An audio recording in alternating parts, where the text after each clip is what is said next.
حاجی محترم داملای محبوب دلها حاجی میرزا سوال دارم. یکم، پول را در کجا ماندم یادم نیست، چی باید کرد؟ یعنی برادر عزیز ما مقصد شاید مبلغی داشته است، در کجا ماندم یادم نیست، چیکار کنم که یادم بیاید؟ اصلا برادرای عزیز و گرامی، در حدیث های پیامبر من در باب فضیلت مسجد اگر یادتان باشد گفته بودم که چیزی گم شده را در مسجد اعلانش جایز نیست.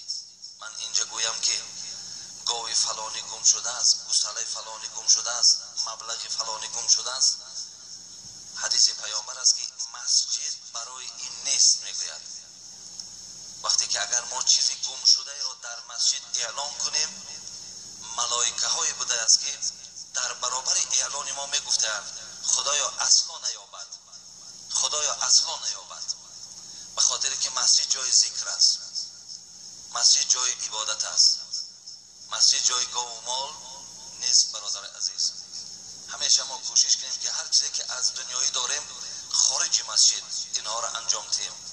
در داخل مسجد ما حق گپی بیهوده و سخنی که برای نفع جان ما و شما نیست ما از این خودداری کنیم. چیزی که به حدیث مقابل است ما حق او را بیان کردن نداریم.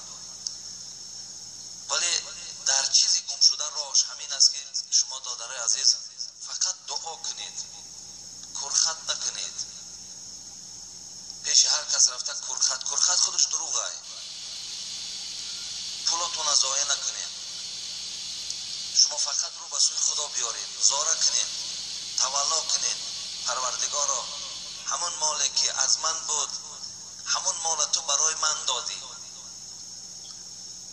عطا کننده همون مال خودت هستی. پروردگارا الحال که وی غایب شده است پیدا کنندش هم تویی. خدایا همون مالی مرا پیدا کن. دعا کن، خداوند به سبب دعا مالی تو را نصیب میکنند. اگر ادعوا الله و انتم موقنون بالاجابه، اگر شما از صدق دعا کنید خداوند دعای شما را قبول میکند. فقط صدقم باشد. این حالت هم برادرای عزیز در دوره حضرت امام ابو حنیفه هم رخ داده بود. باره میگه شخصی نزد حضرت ابو حنیفه آمدن و گفتن، حضرت امام گفتن پولم را گم کردم، از یادم رفت است، نمیدانم در کجا و من گذاشتم، چیکار کنم؟ حضرت امام ابو حنیفه میگه در جواب گفتن آخر این مسئله فقهی نیست که من برای تو جواب گویم. این مسئله تو در یگان کتاب وجود ندارد. بعدن حضرت گفتن من از تو بسیار خواهش میکنم یگان راهی برای من نشان دهید.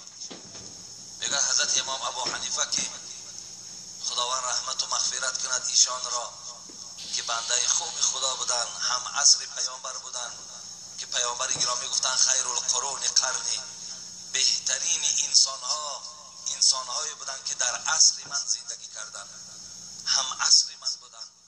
حضرت امام ابو حنیفه هم عصر پیامبر گرامی صلی الله علیه و سلم بودن که در خیر القرونی سخن پیامبر داخل است.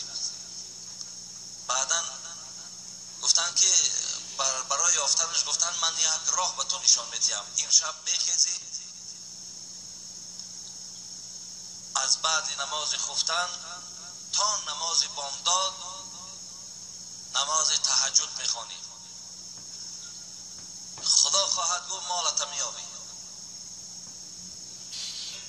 این مرد شب رفت نماز خفتن خواند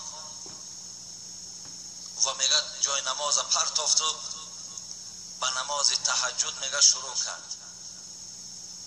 همین 2 رکعت نماز تهجد خوانده بود که به یادش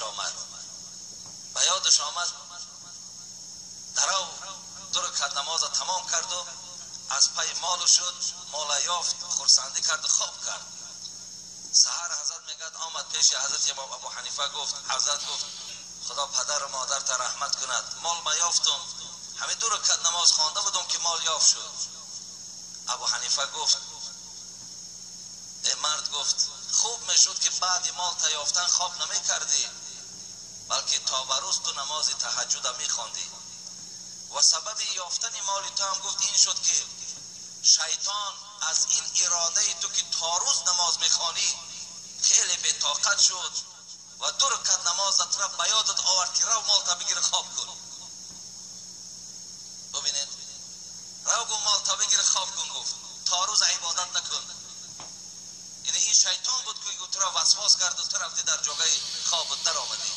اگر تو ای بنده خدا تا به روز عبادت میکردی، شیطان بسیار ذلیل و خوار میشد، لیکن گفت این کار دوام نداد.